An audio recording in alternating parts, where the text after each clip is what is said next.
Hello everyone, I am TheJoaquiGamer of KJC Esports, and joining me today for Into the Scene Overtime is YMONstah of SC Atlas with regards to the Week 1 playoffs of VCT Philippines Stage 3.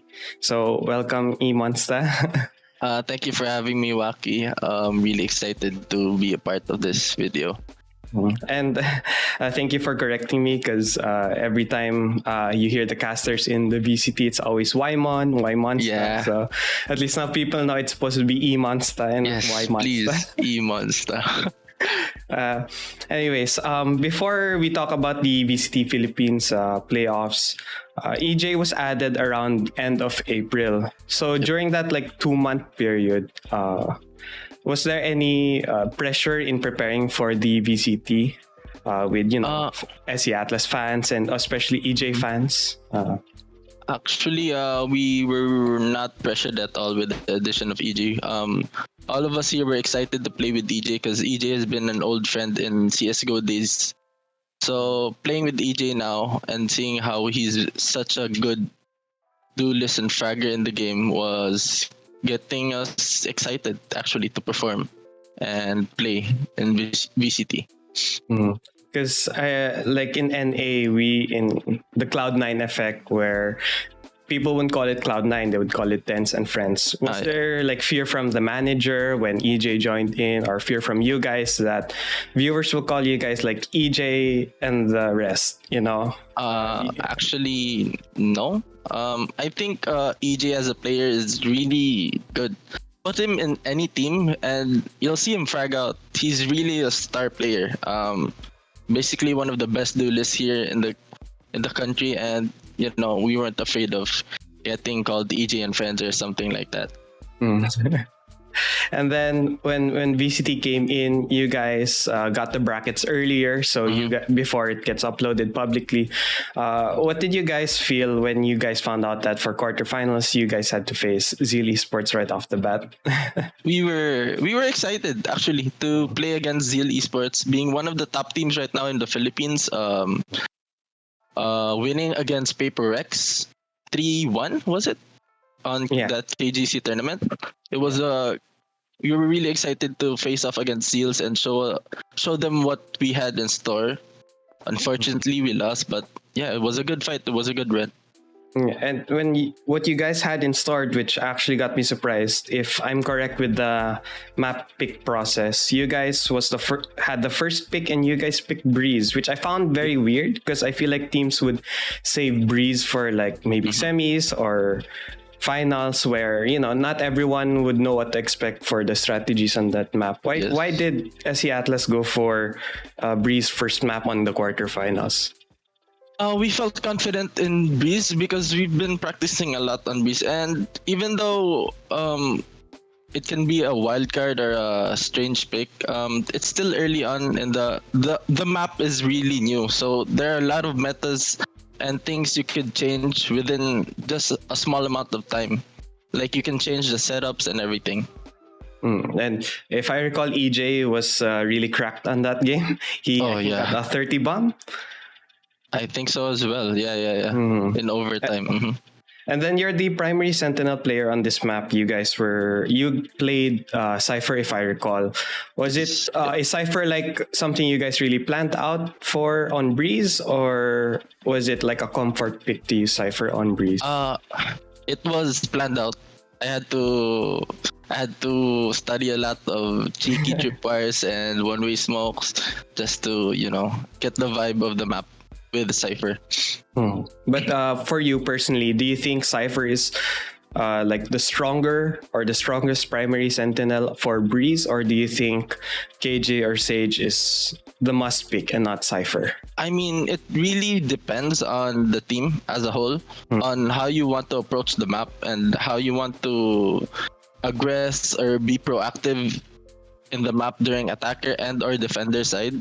But for me personally, I will go for Cypher. Yeah, I think I can do a lot more with Cypher compared to KJ, which is just a hard anchor onto site.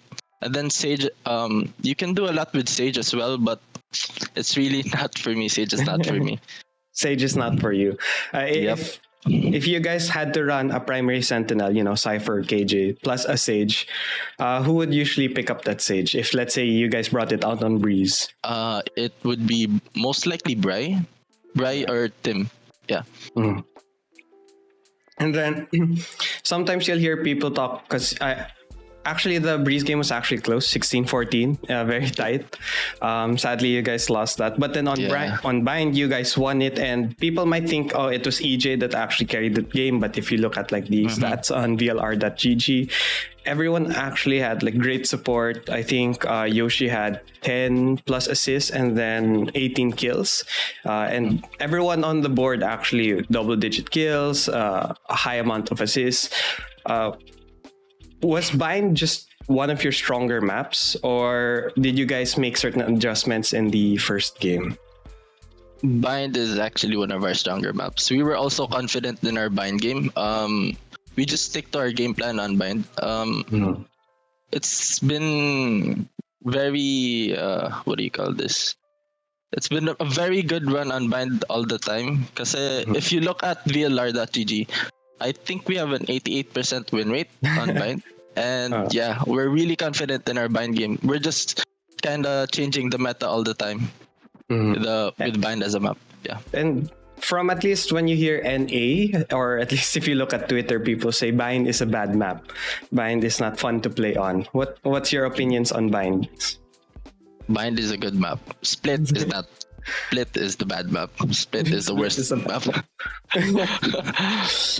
What makes Bind just work for you guys? For other teams, they feel like it's hard to entry because it's like super tight, like Split. The TPs are annoying, and it's a larger map as opposed to Split. What makes it like click for you, at least for as a player? Bind kasi you really need map control, and you have to get the timing stuff with your certain areas of the map where you can take, and then you can just give, but then later on in the round you can retake.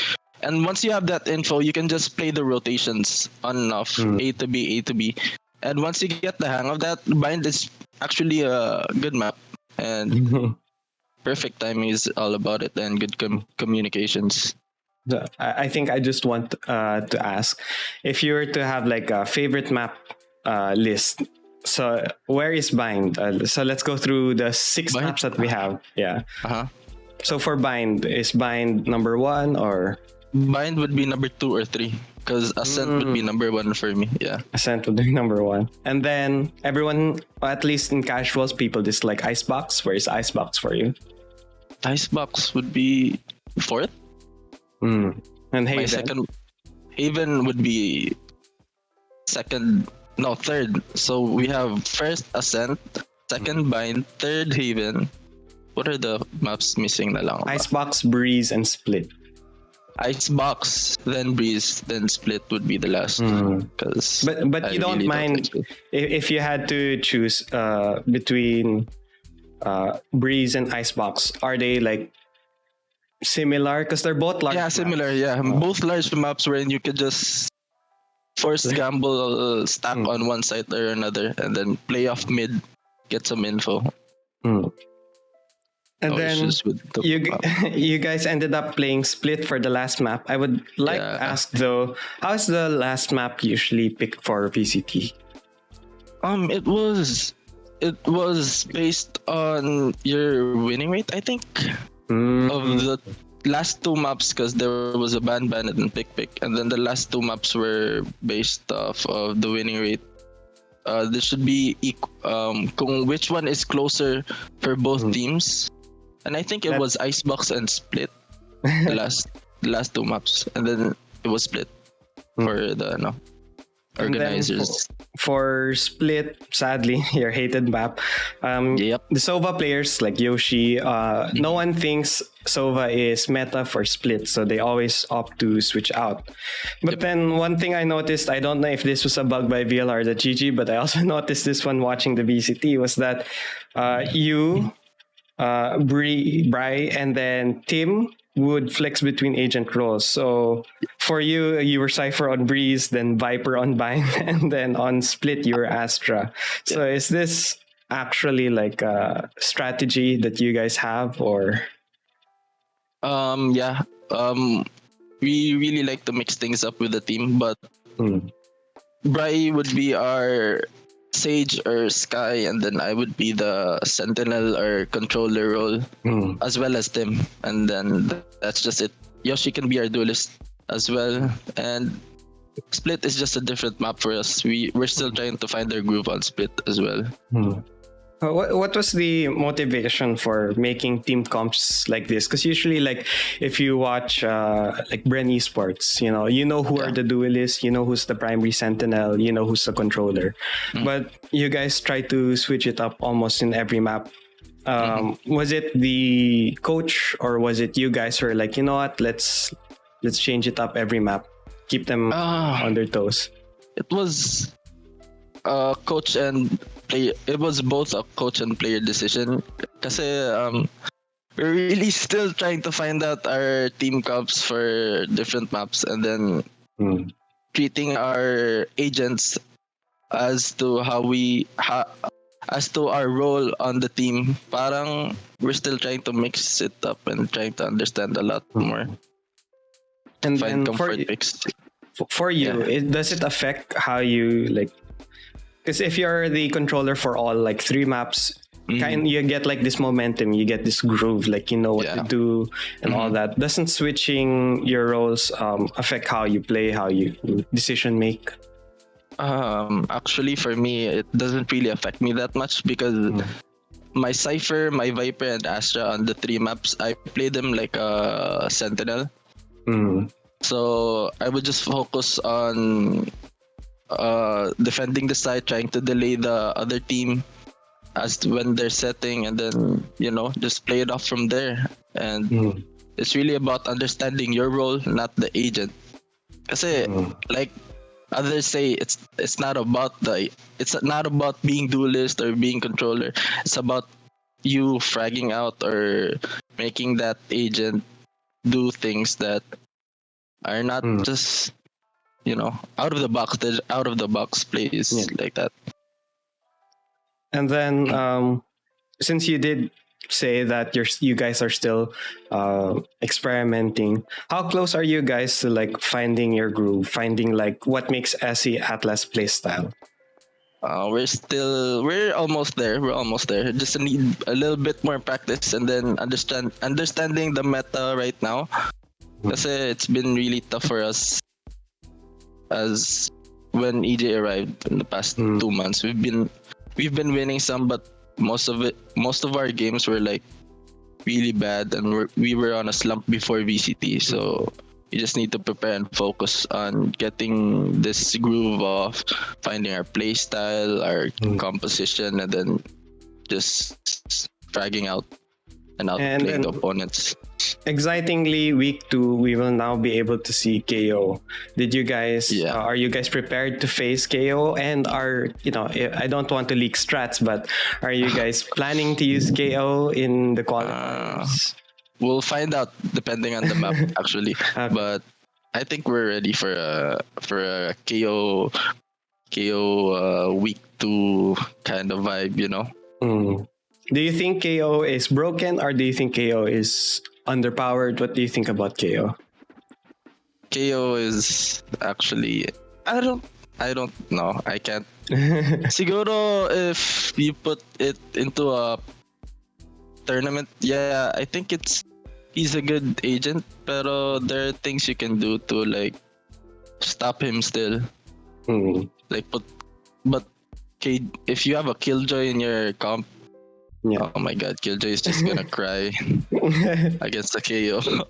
And I guess, I mean, you guys in the VCT, in like the top tier teams, you guys are all cracked. So even if you guys get suppressed, you still have your aim to go back. Yeah, you still have the aim to go back. It's not like me, I'm in gold. So like once I get suppressed, I'm like, oh no, can I hit my shots? And then now, for the last question, due to sadly being eliminated in the quarterfinals, you guys have to prepare for another round of qualifiers for week 2. Anything you would like to say to your fans or to your supporters of SE Atlas who want to see you in week 2 playoffs? Thank you guys for always supporting. We'll see you guys again on week 2 playoffs, hopefully. Because it'll be a war zone there in the open qualifiers again with like how many teams? 64 or more teams playing for the open qualifiers. So we hope to see you guys in week 2 and yeah. Keep on supporting, keep on loving. Yeah. And remember, guys, it's YMONstah. Yep. Remember, please, it's Emon, not YMONstah. Anyways, thank you, YMONstah, for accepting the interview and being here. Hopefully, we get to see you in the week 2 playoffs and in future interviews. Once again, I'm TheJoaquiGamer, and this was KJC Esports Into the Scene Overtime with YMONstah of SE Atlas. Bye-bye. Bye. Thank you.